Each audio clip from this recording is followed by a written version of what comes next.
ಶಬ್ದಜ್ಞಾನಾನುಪಾತಿ ವಸ್ತುಶೂನ್ಯೋ ವಿಕಲ್ಪ. ಪದಗಳ ವಿಭಾಗ.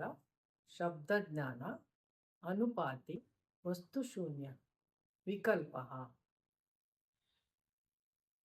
ಶಬ್ದಜ್ಞಾನ. ಶಬ್ದಜ್ಞಾನ ಅಂದರೆ ಕಿವಿಯ ಮೂಲಕ ಮೆದುಳಿಗೆ ತಲುಪಿದಂತಹ ಯಾವುದೇ ಮನುಷ್ಯನ ವಿಚಾರ ಆಗಿರಬಹುದು ಅಥವಾ ಹೊರಗಿನ ಪ್ರಪಂಚದ ಶಬ್ದವಾಗಿರಬಹುದು, ಇದರ ಜ್ಞಾನ, ತಿಳುವಳಿಕೆ, ಅರಿವು, ಇದಕ್ಕೆ ಶಬ್ದಜ್ಞಾನ ಎಂದು ಹೇಳುತ್ತಾರೆ. ಅನುಪಾತಿ. ಅನುಪಾತಿ ಅಂದರೆ ಅನುಸರಿಸಿಕೊಂಡು ಬರುವುದು, ಅವಲಂಬಿತವಾಗಿರುವುದು.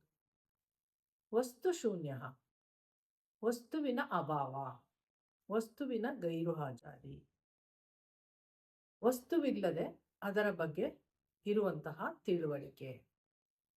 ವಿಕಲ್ಪ. ವಿಕಲ್ಪ ಅಂದರೆ ಊಹಾಲೋಕ, ಊಹಾಪೋಹವಾಗಿ ಕಲ್ಪಿಸಿಕೊಂಡಂತಹ ಜ್ಞಾನ. ಭಾವಾರ್ಥ.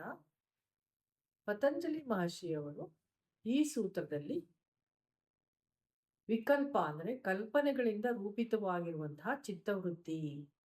ಇಲ್ಲಿ ವಸ್ತುವಿನ ಶೂನ್ಯ ಇರುತ್ತದೆ, ಚಿತ್ತದಲ್ಲಿ ರೂಪಿತವಾಗಿರುವಂತಹ ಕಲ್ಪನೆಗಳು ಇರುತ್ತದೆ. ಇದು ಕೂಡ ಸಮಾಧಿಯ ಆಗುವವರಿಗೆ ಅಡಚಣೆಯನ್ನು ಉಂಟು ಮಾಡುತ್ತಿರುತ್ತದೆ. ಇದನ್ನು ಕೂಡ ಮೆಟ್ಟಿ ಮೀರಿ ನಿಲ್ಲಬೇಕಾಗುತ್ತದೆ ಎಂದು ಈ ಮೂಲಕ ಮಹರ್ಷಿಯವರು ತಿಳಿಸಿರುತ್ತಾರೆ. ಸೂತ್ರ ನಂಬರ್ 10. ಅಭಾವ ಪ್ರತ್ಯಯಾಲಂಬನ ವೃತ್ತಿ ನಿದ್ರಾ. ಪದಗಳ ವಿಭಾಗ. ಅಭಾವ, ಪ್ರತ್ಯಯ, ಆಲಂಬನ, ವೃತ್ತಿ, ನಿದ್ರಾ. ಅಭಾವ ಅಂದರೆ ಇಲ್ಲದಿರುವಿಕೆ, ಅನುಪಲಬ್ಧತೆ. ಪ್ರತ್ಯಯ. ಪ್ರತ್ಯಯ ಅಂದರೆ ಸಂವೇದನೆಗಳು, ಇಂದ್ರಿಯಗಳಿಂದ ಉಂಟಾದಂತಹ ಸಂವೇದನೆಗಳು ಅಂತಃಕರಣ ಚತುಷ್ಟಯದಲ್ಲಿ ಮನನವಾಗಿ ಇರುವಂತಹದ್ದು. ಆಲಂಬನ.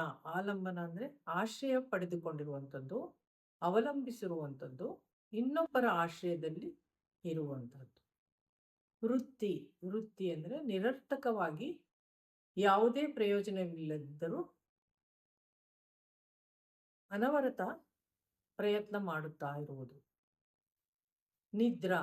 ನಿದ್ರಾ ಎಂದರೆ ನಿದ್ರೆಯಲ್ಲಿ ಗಾಢ ನಿದ್ರೆ, ಸ್ವಪ್ನ ನಿದ್ರೆ, ಮಂಪರು, ತೂಕಡಿಕೆ, ಈ ರೀತಿ ಬೇರೆ ಬೇರೆ ವಿಧಗಳಾದ ನಿದ್ರೆಗಳು ಇರುತ್ತವೆ.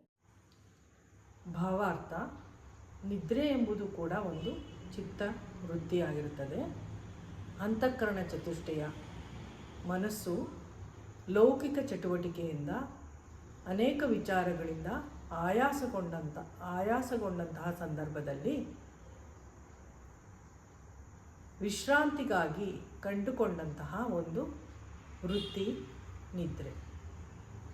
ಈ ಸಮಯದಲ್ಲಿ ಚಿತ್ತವು ಬಾಹ್ಯ ಪ್ರಪಂಚದಿಂದ ಹಾಗೂ ಇಂದ್ರಿಯಗಳ ಸಂವೇದನೆಗಳಿಂದ, ಚಿತ್ತವೃತ್ತಿಗಳಿಂದ, ಚಟುವಟಿಕೆಗಳಿಂದ ಮುಕ್ತವಾಗಿ ಮನಸ್ಸಿನ ಶಾಂತಿಗಾಗಿ ಕಂಡುಕೊಂಡಂತಹ ಒಂದು ವೃತ್ತಿ ನಿದ್ರೆ ಆಗಿರುತ್ತದೆ.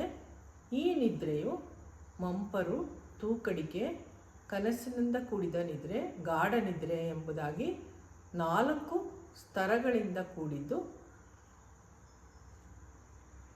ಅದು ಪ್ರತಿಯೊಂದು ವೇಳೆಯಲ್ಲೂ ಬದಲಾಯಿಸುತ್ತಾ ಹೋಗುತ್ತದೆ. ಮನುಷ್ಯನು ಧ್ಯಾನಸ್ಥನಾದಾಗ ಅಂತರ್ಮುಖಿಯಾಗುತ್ತಾನೆ. ಅಂದರೆ ಇಂದ್ರಿಯಗಳಿಂದ ಉಂಟಾಗುವ ಸಂವೇದನೆಗಳನ್ನು ಹಿಮ್ಮೆಟ್ಟಿ ಅಂತರ್ಮುಖನಾಗುತ್ತಾನೆ. ಆ ಸಂದರ್ಭದಲ್ಲಿ ಅವನಿಗೆ ಅಂತಃಕರಣದ ತುಂಬ ಈ 5 ವೃತ್ತಿಗಳು ಆವರಿಸಿಕೊಳ್ಳುತ್ತವೆ. ಪ್ರತ್ಯಕ್ಷ. ಪ್ರತ್ಯಕ್ಷ ಅಂದರೆ ಇಂದ್ರಿಯಗಳಿಂದ ಆಗುವ ವಿಚಾರಗಳು, ಶಬ್ದ ಆಗಿರಬಹುದು, ಯಾವುದೇ ರೀತಿಯಾದಂತಹ ಜ್ಞಾನದಿಂದ, ಪಂಚಜ್ಞಾನೇಂದ್ರಿಯದಿಂದ ಉಂಟಾಗುವಂತಹ ವಿಚಾರಗಳು. ಆನಂತರ ಅನುಮಾನ. ಅನುಮಾನ ಎಂದರೆ ಪ್ರತ್ಯಕ್ಷವಲ್ಲದ ಪರೋಕ್ಷವಾದಂತಹ ಜ್ಞಾನ. ನಂತರ ಆಗಮ. ಆಗಮಗಳೆಂದರೆ ಶ್ರುತಿ, ವೇದ, ಇವುಗಳಿಂದ ಉಂಟಾದ ಜ್ಞಾನ.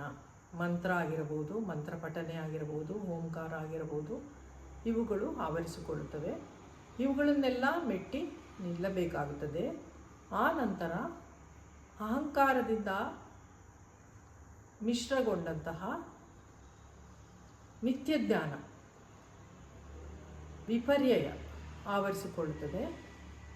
ಈ ಬಾಳೆಲ್ಲ ಮಿಥ್ಯ ಜ್ಞಾನವಾಗಿರುತ್ತದೆ. ಇದರಲ್ಲಿ ಯಾವುದೇ ಅರ್ಥವಿಲ್ಲದಿದ್ದರೂ, ತಪ್ಪಾದ ತಿಳುವಳಿಕೆ ಆಗಿದ್ದರೂ ಕೂಡ ನಾವು ಈ ಪ್ರಪಂಚದಲ್ಲಿ ಬಾಳಲೇಬೇಕಾಗುತ್ತದೆ. ಇದನ್ನೇ ಶಂಕರರು ಜಗನ್ಮಿಥ್ಯ ಎಂದು ಹೇಳಿರುತ್ತಾರೆ. ಭಾಗವತದಲ್ಲಿ ಯೋಗಮಾಯೆ ಎಂದು ಹೇಳಿರುತ್ತಾರೆ.